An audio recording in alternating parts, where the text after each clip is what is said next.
Alors, la date limite approche du côté de la LNH pour les transactions. C'est lundi après-midi et il y a plusieurs équipes qui ont déjà bougé. Les Rangers ont bougé, également les Sénateurs ont bougé, Columbus a bougé. Est-ce que les Flyers vont bouger? Wayne Simmons, c'est un dossier chaud là. Présentement, il est possible que le joueur des Flyers change d'adresse. Est-ce que Tampa Bay va bouger? J'imagine que non, malgré qu'on ne sait jamais, mais une équipe qui est bourrée de talent. Il y a peut-être le dossier de Ryan Callahan qui pourrait être intéressant du côté de Tampa. Boston, on a bougé. Est-ce que Toronto, Toronto a bougé il y a quelques jours. Boston également. Euh, Washington pourrait également faire une transaction.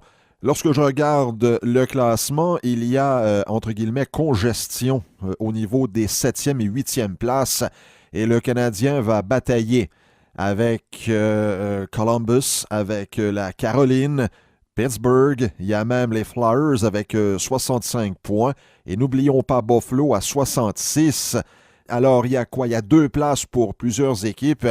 Et la façon de voir le tout, la façon d'évaluer ce dossier, à savoir si le Canadien va bouger, 2 façons. Premièrement, euh, vous voulez faire les séries, on bouge. Le Canadien doit faire quelque chose pour s'améliorer parce qu'il y a d'autres équipes qui l'ont fait, qui ont bougé pour accentuer leur chance d'aller loin en série.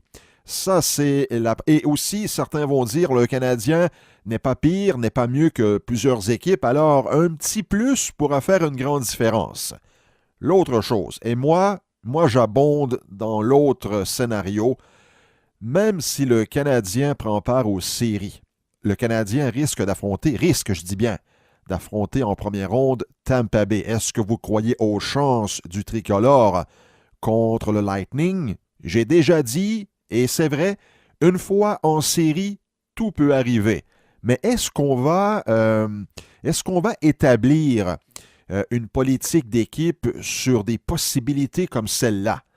Alors que si on décide de porter un grand coup, d'échanger soit Price, d'échanger Weber, d'échanger des joueurs que l'organisation identifie comme étant des joueurs clés contre de jeunes joueurs déjà quand même établis ou des espoirs ou des choix repêchage, moi je pense que c'est cette avenue-là qui est la meilleure pour le Canadien. Parce qu'on va se promener de la 7e à la 8e place, à la 6e, hors des séries, 8e place. On fait une ronde, éliminé en première ronde, on fait 2 rondes.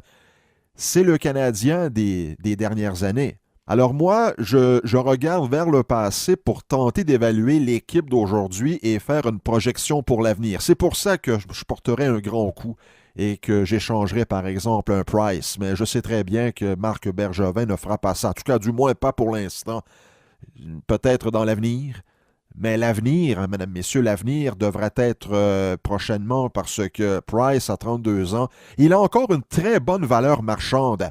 Et ceux qui pensent que son contrat est un obstacle, moi je ne crois pas à ça. Il y a toujours moyen de trouver une façon.